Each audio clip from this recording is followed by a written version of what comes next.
Gravitational potential energy, इसके पहले gravitational भूल जाओ। पोटेंशियल एनर्जी क्या था डेफिनेशन पोटेंशियल एनर्जी की? मैंने बोला ग्रेविटेशनल भूल जाओ। पोटेंशियल एनर्जी क्या होता है? What is potential energy? हाँ देख के बताओ, देख के बता सकते हो, क्योंकि पोटेंशियल एनर्जी तुम्हारा क्या होता है सबसे पहले हमको ये समझना है। बुक नहीं, कॉपी खोल सकते हो, बुक नहीं खोलना स्कूल में उठा के लाया। तब बोलो तो पोटेंशियल एनर्जी क्या होता है? कोई भी फोर्स है। अब देखो इसलिए मैंने एग्जांपल उसमें समझाने के लिए दिया था क्योंकि तुम लोग को क्लास 9th या 10th में एमजीएस समझ में आता था।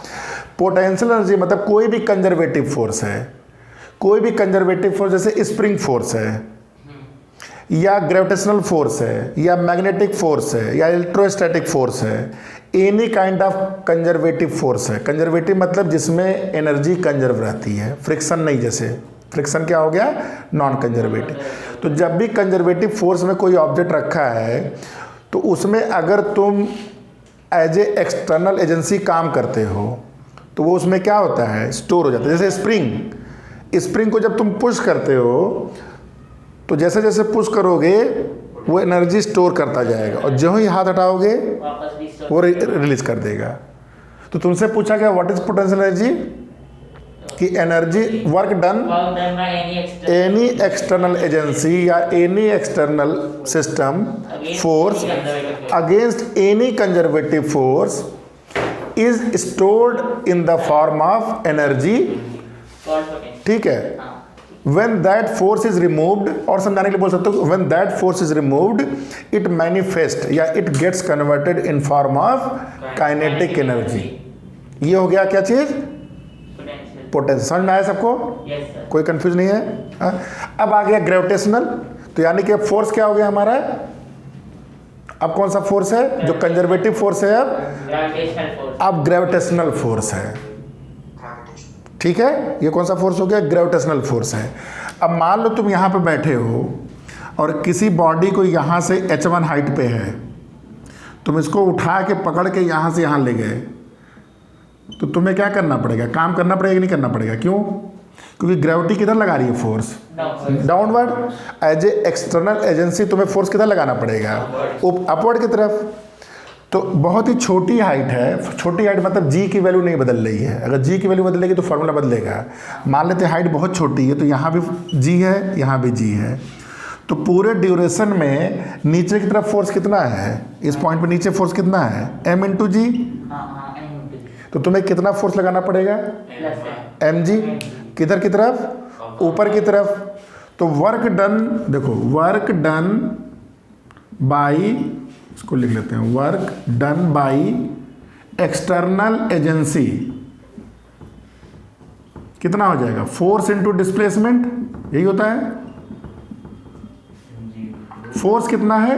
mg। किधर की तरफ? ऊपर की तरफ। क्योंकि कौन सा फोर्स लगाना है? एक्सटर्नल एजेंसी वाला फोर्स। कितना डिस्प्लेस की हो इसको? h2 minus h1। तो ये आपका कितना हो गया? mgh। डेल्टा एच तो बहुत छोटा हाइट हो गया, मतलब ये सब्सटेंशियल हाइट है लेकिन जी की वैल्यू ना बदले। 2 मीटर, 10 मीटर, 20 मीटर, 50 मीटर। तो mgh तुम्हारा जो वर्क डन है यही तुम्हारा क्या हो जाता है? यही तुम्हारा पोटेंशियल एनर्जी, यही तुम्हारा पोटेंशियल एनर्जी के फॉर्म में स्टोर हो जाता है। यही तुम्हारा पोटेंशियल एनर्जी के फॉर्म में स्टोर हो जाता है। एक सेकंड। तो ये जो वर्क डन आपने किया है that gets stored in the form of potential energy. Generally इसको हम लोग यू लिखते हैं, लेकिन आपके बुक में ये वी लिख दिया है। लेकिन जनरली कभी भी एनर्जी को हम लोग रिप्रेजेंट करते हैं तो यू से करते हैं। जनरली पोटेंशियल को लोग वी से लिखते हैं। ठीक है, लेकिन आपके बुक में वी लिख दिया है तो कंफ्यूज मत होइए। ठीक है, ये क्या हो गया आपका? यू ही लिखा जाता है। जनरली स्टैंडर्ड बुक में यू होता है। तो ये पोटेंशियल एनर्जी इस जो भी आपने काम किया है वो उसमें स्टोर हो गया। जब स्टोर हो गया, जो ही आप ये एक्सटर्नल फोर्स हटाओगे, once you remove your external force it start manifesting into kinetic energy. तो ये काइनेटिक, इसीलिए बॉल को जब ऊपर ले गए और हाथ हटाया जो ही, तो ये किस में कन्वर्ट होने लगा? काइनेटिक एनर्जी में। ठीक है, ये समझ में आ गई है? तो ये तो छोटी हाइट के लिए हुआ, ये तो छोटी हाइट के लिए हुआ। अब ये समझ में आ गया तक है? अब मान लो बोला गया कि भैया हाइट सब्सटेंशियल है, छोड़ो छोड़ दो छोड़ दो छोड़ो। मान लो ये हाइट सब्सटेंशियल, मतलब तुम यहाँ पे खड़े हो, देखो ये अर्थ है। अब तुम अर्थ में इस पॉइंट से उठा के इसको यहाँ तक ले जाना है, मतलब तुम R1 से उठा के R2 तक ले जाना है। तो अब तुम्हें कितना काम करना पड़ेगा?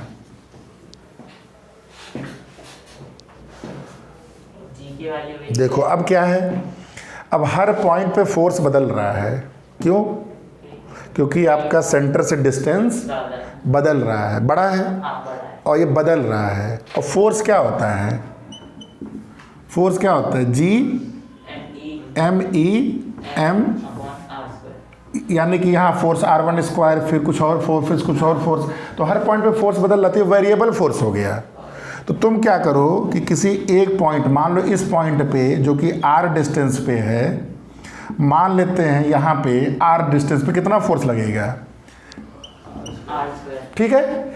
अब इसको तुम पकड़ के, ये ग्रेविटी नीचे की तरफ खींच रही है, मतलब अपनी तरफ खींच रही है, तो तुम्हें किधर फोर्स लगाना पड़ेगा? अपोजिट, इस साइड में। मान लो तुमने बड़ी मेहनत से इसको कितना खींच के ले गए?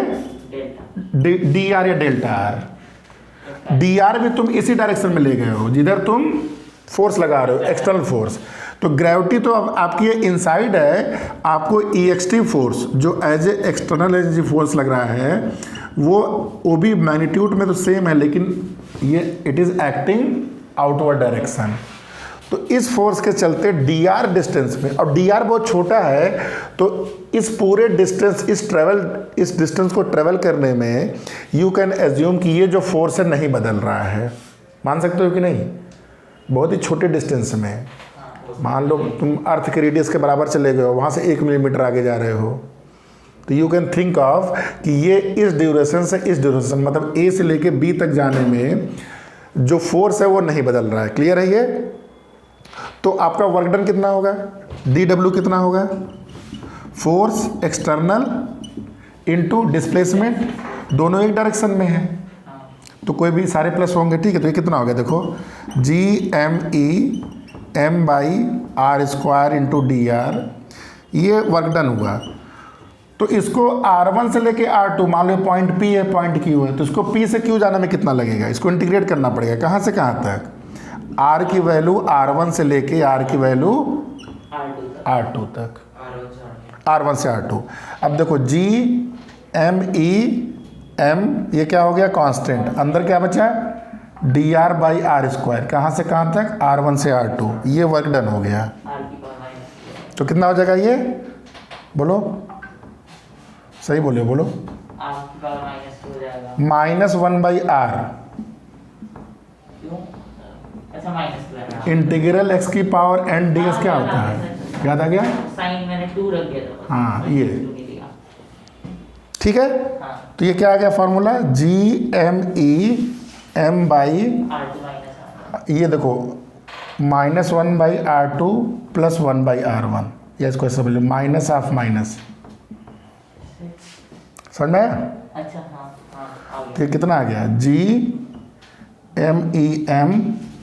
1/R1 - R2।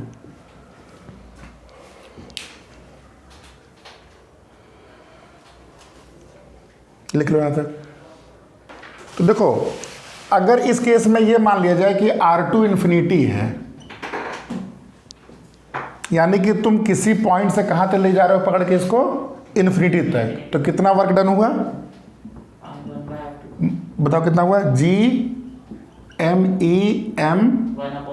1/, और R1 को मैं मान लेता हूँ R, मतलब कोई भी एक पॉइंट है, R1 को मैंने R। तो ये फॉर्मूला क्या आ गया? G/M/M/R। ये वर्क डन क्या करना पड़ा? कहाँ से कहाँ तक ले जाने के लिए? वो किसी भी पॉइंट से इन्फिनिटी तक ले जाने में। ठीक है, तो किसी भी पॉइंट से इन्फिनिटी तक किसी भी मास m को ले जाने में जो वर्क डन किया गया, उसका फॉर्मूला ये आया। याद है पोटेंशियल कैसे डिफाइन किया गया था? पोटेंशियल कि किसी भी चीज़ को इनफाइनाइट तक उस पॉइंट लाने में जो वर्क डन होता है उसको क्या बोलते हैं हम लोग? पोटेंशियल एनर्जी या पोटेंशियल बोलते हैं। माइनस लगा देंगे। तो इसमें हम लोग क्या लगा देंगे? माइनस, क्योंकि ये क्या फार्मूला दे रहा है? किसी पॉइंट से इन्फिनिटी जाने में जो वर्क डन हुआ है। और पोटेंशियल कैसे डिफाइन किया गया था? किसी चीज़, किसी भी मास m को इनफाइनाइट से उस पॉइंट तक लाने में जो वर्क डन होता है।